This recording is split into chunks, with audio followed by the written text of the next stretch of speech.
혹시 이런 생각 해보신 적 있으세요? 체스나 바둑 같은 복잡한 게임에서 컴퓨터가 어떻게 사람의 다음 수를 딱 예측하고 심지어 세계 챔피언까지 이기는 걸까 하고 말이죠.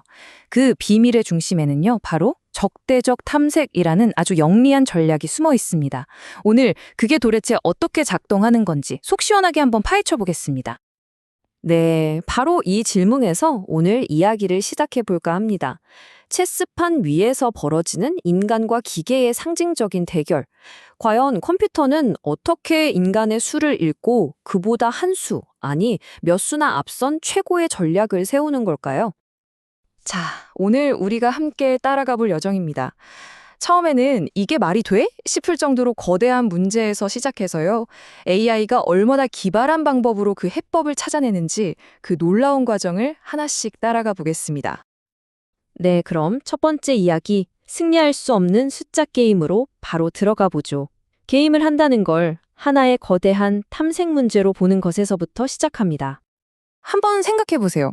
컴퓨터한테 길찾기를 시키는 거랑 체스를 두게 하는 건 이건 차원이 다른 문제예요. 길찾기는 그냥 가장 빠른 길, 제일 효율적인 길을 계산하면 끝이죠.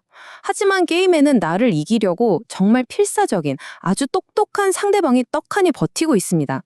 내가 아무리 기가 막힌 수를 둬도 상대는 그걸 망가뜨리기 위한 최악의 수로 맞받아칠 거란 말이죠. 바로 이 점이 게임을 특별하게 만드는 적대적 탐색 문제의 핵심입니다. 아무리 복잡해 보이는 게임이라도요, 사실 컴퓨터는 딱 이 네 가지로 나눠서 이해해야 합니다. 아주 간단해요. 자, 시작판이 어떻고, 여기서 둘 수 있는 수는 뭐뭐가 있고, 언제 게임이 끝나고, 그래서 결과가 이겼나, 플러스 1점, 졌나, 마이너스 1점. 딱 이거예요. 이게 바로 AI가 게임이라는 세상을 분석하는 설계도인 셈이죠. 이 숫자 좀 보세요. 10의 154제곱. 이게 혹시 감이 오시나요? 우리 우주에 있는 모든 원자를 다 합친 것보다도 훨씬 많은 숫자래요. 그러니까 체스에서 나올 수 있는 모든 경우의 수를 하나하나 다 계산해서 제일 좋은 수를 찾는다. 이건 그냥 불가능한 거죠. 애초에 말이 안 되는 거예요. 아니, 그럼 이렇게 말도 안 되게 복잡던데 컴퓨터는 대체 어떻게 이기는 걸까요? 자, 여기서 첫 번째 기발한 아이디어가 나옵니다. 이게 바로 미니맥스라는 건데요. 되게 재밌는 전략이에요. 뭐랄까? 아주 비관적이죠. 내 상대는 천재고 무조건 내가 제일 싫어하는 수를 둘 거야. 이렇게 최악의 상황을 딱 가정하고 시작하는 거예요. 그리고 그 속에서 그래도 이게 최선이다 하는 수를 찾아내는 거죠. 자, 이 그림을 보면 좀 더 이해가 쉬울 거예요. 맨 아래에 있는 숫자들 있죠? 이게 게임이 끝났을 때 받을 수 있는 최종 점수라고 생각하시면 됩니다. 그리고 맨 위에 있는 A가 바로 나, 맥스고요. 저는 당연히 점수를 최대한 높이고 싶어 하죠. 그 바로 아래가 제 상대, 민이에요. 이 친구는 반대로 점수를 최대한 낮추려고 할 거고요.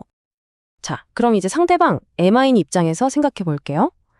MI는 무조건 저한테 제일 안 좋은 결과를 안겨주려고 하겠죠.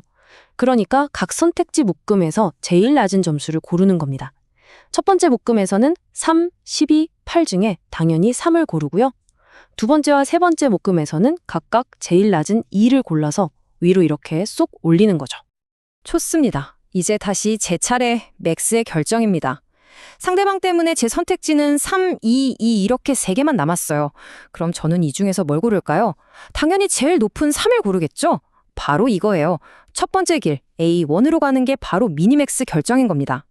최악의 상황 속에서도 최소한 2점수는 보장받는다. 일종의 안전빵이라고 할 수 있죠. 근데 문제가 있어요. 이 미니맥스 전략 너무 정직해요.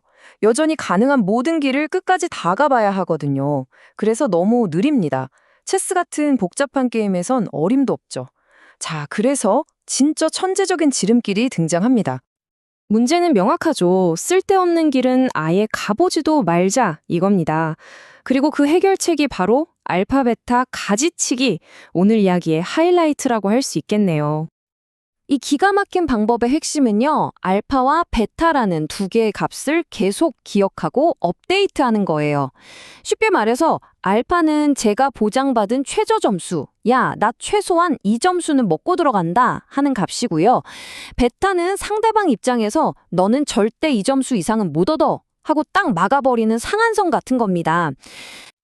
자, 예시를 보면서 한번 따라가 보죠. 우선 첫 번째 길을 쭉 탐색해 보니까 맥스인 제가 최소 3점은 확보할 수 있다는 걸 알았어요. 좋았어. 최소 3점은 확보. 이게 저의 알파 값, 즉 기대치가 된 거죠. 이제 두 번째 길을 탐색하기 시작했는데, 어라? 거기서 2라는 값을 발견했네요. 바로 이 순간입니다. 아하 하는 순간이죠. 잠깐 생각해 보세요. 저는 이미 3점을 얻을 수 있는 방법이 있는데 이 두 번째 길로 가봤자 상대방 MIN이 때문에 2점보다 더 좋은 점수를 얻을 수가 없어요. 그럼 제가 이 길을 굳이 더 가볼 필요가 있을까요? 전혀 없죠. 여기서 그냥 탐색을 멈추고 이쪽 길 전체를 싹둑 잘라버리는 겁니다. 이게 바로 가지치기예요. 엄청 효율적이죠? 이게 얼마나 대단한 거냐면요. 원래 체스에서는 다음 수를 생각할 때마다 평균적으로 35개 정도의 가능성을 다 봐야 했어요. 그런데 알파, 베타 가지치기를 쓰면 마치 6개만 봐도 되는 것처럼 계산량이 확 줄어드는 효과가 있습니다.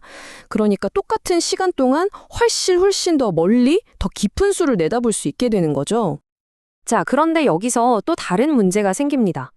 체스는 너무너무 복잡해서 아무리 가지를 쳐내도 게임의 끝까지 전부 계산하는 건 절대 불가능해요. 그럼 AI는 게임 중간에 아직 승패가 결정되지 않은 상황에서 어떻게 이쪽이 더 유리하네? 하고 판단할 수 있을까요? 그 비밀이 바로 평가 함수라는 것에 있습니다. 이건 일종의 중간 점수표 같은 거예요. 게임이 안 끝났어도 지금 판의 모령을 보고 이 정도면 내가 한 80점 정도 유리하군. 이렇게 점수를 매기는 거죠. 말 그대로 현재 상황이 얼마나 좋은지 어림짐작하는 똑똑한 방법입니다. 예를 들면 아주 간단해요. 오델로에서는 그냥 내 돌이 상대 돌보다 많으면 점수가 높은 거고요. 체스에서는 폰은 1점, 나이트는 3점, 퀸은 9점 이런 식으로 기물마다 점수를 매겨서 총합을 비교하는 거죠.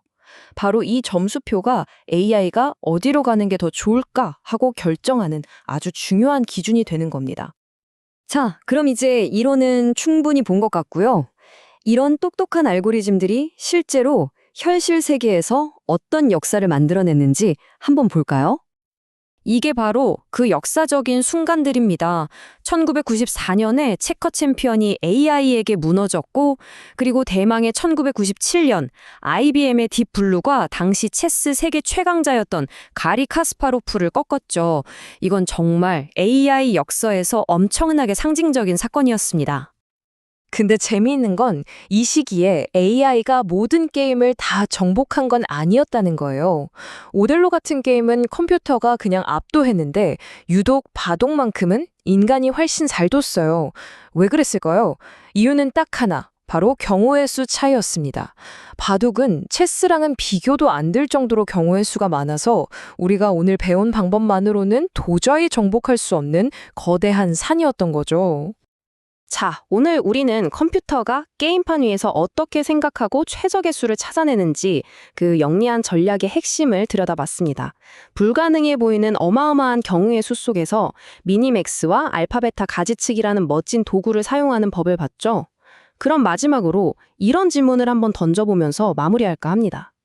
이런 전략이 과연 게임에서만 쓰일까요? 상대방의 수를 읽어야 하는 비즈니스 협상이나 경제시장 예측, 혹은 더 복잡한 사회 문제들에는 어떻게 활용될 수 있을까요?